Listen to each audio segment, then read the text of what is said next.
কলকাতার new market এলাকার একটি হোটেলে আগুন লেগে শিশুসহ অন্তত ৯ জনের মৃত্যু হয়েছে। তারা সবাই বাংলাদেশি নাগরিক বলে ভারতের ফায়ার সার্ভিস জানিয়েছে।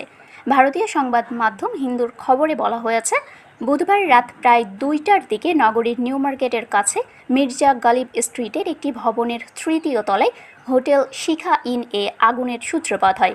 পরে তা আশেপাশের ভবনগুলোতেও ছড়িয়ে পড়ে। আনন্দবাজার লিখেছে, আগুন যখন লাগে হোটেলের অতিথিরা তখন ঘুমিয়েছিলেন। হোটেলের ঘরগুলো ধোঁয়ায় ভরে গেলে আতঙ্কিত অতিথিরা ছোটাছুটি শুরু করেন। ভারতীয় সংবাদ মাধ্যম বলছে, ওই ৫তলা ভবনের বিভিন্ন ফ্লোরে আরও আবাসিক হোটেল আছে। চিকিৎসার জন্য যে বাংলাদেশিরা কলকাতায় যান তাদের অনেকেই এসব হোটেলে থাকেন। ওই হোটেলের কাছেই কলকাতার ফায়ার সার্ভিসের সদর দপ্তর। খবর পেয়ে ফায়ার সার্ভিসের 4টি গাড়ি ঘটনাস্থলে গিয়ে আগুন নেভাতে কাজ শুরু করে। নিউ মার্কেট থানা পুলিশ ও দুর্যোগ ব্যবস্থাপনা দলও উদ্ধার কার্যে যোগ দেয়। স্থানীয়দের বরাত দিয়ে আনন্দবাজার লিখেছে, অগ্নিকাণ্ডের সময় বাইরে থেকে আগুনের শিখা দেখা যাচ্ছিল না, গলগল করে শুধু কালো ধোঁয়া বের হতে দেখা যাচ্ছিল। আগুন লেগেছে বুঝতে পেরে হোটেলের অতিথিরা বাইরে বেরিয়ে আসার চেষ্টা করেন, কিন্তু গলির মধ্যে ওই ভবনে ঢোকা বা বের হওয়ার পথ খুবই সংকীর্ণ। সে সময় সেখানে হুড়োহুড়ি পড়ে যায়। পুলিশ ও ফায়ার সার্ভিসের কর্মীরা ওই ভবন থেকে ৬০ জনকে উদ্ধার করেন। তাদের অনেকেই ধোঁয়ায় অচেতন হয়ে পড়েছিলেন। তাদের হাসপাতালে পাঠানো হয়েছে। যে ৯ জনের মৃত্যুর খবর মিলেছে তাদের মধ্যে ৬ জন পুরুষ, ২ জন নারী এবং ১ জন শিশু। হাসপাতালের বরাত দিয়ে আনন্দবাজার লিখেছে, মৃতদের শরীরে পোড়া বা ঝলসে যাওয়ার চিহ্ন তেমন নেই। চিকিৎসকদের প্রাথমিক অনুমান, ধোঁয়ায় শ্বাসরোধ হয়ে তাদের মৃত্যু হয়েছে। তবে ময়নাতদন্তের পরে মৃত্যুর আসল কারণ স্পষ্ট হবে। ফায়ার সার্ভিসের বরাত দিয়ে বার্তা সংস্থা ANI জানিয়েছে, মারা যাওয়া ৯ জনের সবাই বাংলাদেশি নাগরিক। তারা চিকিৎসার জন্য কলকাতায় গিয়েছিলেন।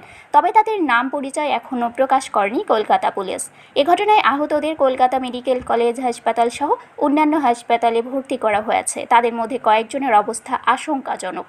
ভারতীয় সংবাদ মাধ্যম বলছে, ওই ৫তলা ভবনের বিভিন্ন ফ্লোরে আরও আবাসিক হোটেল আছে। চিকিৎসার জন্য যে বাংলাদেশিরা কলকাতায় যান তাদের অনেকেই এসব হোটেলে থাকেন। তবে অগ্নিকাণ্ডের সময় সেখানে মোট কতজন ছিলেন তা স্পষ্ট নয়। আনন্দবাজার লিখেছে, হোটেলগুলো গলির মধ্যে, ফলে ফায়ার সার্ভিসের গাড়ির বেশিরভাগ ভেতরে ঢোকার সুযোগ ছিল না। প্রথমে বাইরে থেকে আগুন নেভানোর চেষ্টা করেন তারা, পরে হোটেলের ভেতরে ঢুকে উদ্ধার কাজ শুরু করেন। হোটেলের একজন অতিথি আনন্দবাজারকে বলেছেন, আগুন লাগার সঙ্গে সঙ্গেই সবাই হোটেল ছেড়ে বের হওয়ার চেষ্টা করেন, কিন্তু কোনো রাস্তা দিয়ে বের হবেন ধোঁয়ায় তা অনুমান করা প্রায় অসম্ভব হয়ে পড়েছিল। কেউ কেউ টয়লেটে ঢুকে পড়েন, জানালা ভেঙেও বের হওয়ার চেষ্টা করেন কেউ কেউ।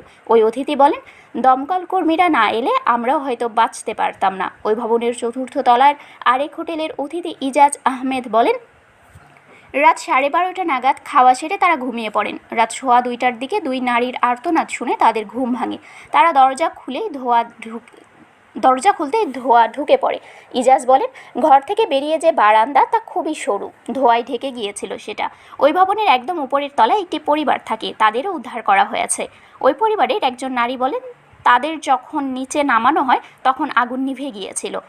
তার অভিযোগ, হোটেলগুলোকে বারবার অগ্নি নির্বাপন ব্যবস্থা লাগাতে বলা হয়েছে, কিন্তু কেউ নিয়ম মানেনি।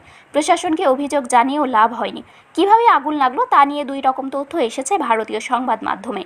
আনন্দবাজার লিখেছে, শর্ট সার্কিট থেকে আগুন লাগতে পারে বলে ফায়ার সার্ভিস কর্মীদের প্রাথমিক ধারণা। আবার NDTV লিখেছে, একটি শীতাতপ নিয়ন্ত্রিত যন্ত্র বা AC বিস্ফোরণ থেকে আগুনের সূত্রপাত হতে পারে বলে প্রাথমিকভাবে মনে করা হচ্ছে। ঘটনাস্থলে থাকা এক পুলিশ কর্মকর্তা ভারতীয় সংবাদ মাধ্যম PTI-কে বলেন, ঘন ধোঁয়ার কারণে দমকল কর্মীদের সিঁড়ি দিয়ে ওপরের তলায় পৌঁছাতে বেগ পেতে হয়। ওই হোটেল বা তার আশেপাশের হোটেলগুলোতে পর্যাপ্ত অগ্নি নির্বাপন ব্যবস্থা ছিল কিনা তা নিয়ে সন্দেহ রয়েছে পুলিশের। ইতোমধ্যে হোটেল এবং আশেপাশের এলাকা ঘিরে ফেলে তদন্ত শুরু করেছে পুলিশ। কলকাতার BJP নেতা সন্তোষ পাঠক অভিযোগ করেছেন, হোটেলগুলো বিধি মেনে তৈরি হয়নি। হোটেলের ঘরের সংখ্যা বাড়াতে পিলার কেটে জায়গা বাড়ানো হয়েছে, ফলে ভবনটি দুর্বল হয়ে পড়েছে। তিনি বলেন, এগুলো মূলত আবাসিক ভবন ছিল, সেটাকে বেআইনিভাবে বাণিজ্যিক করা হয়েছে।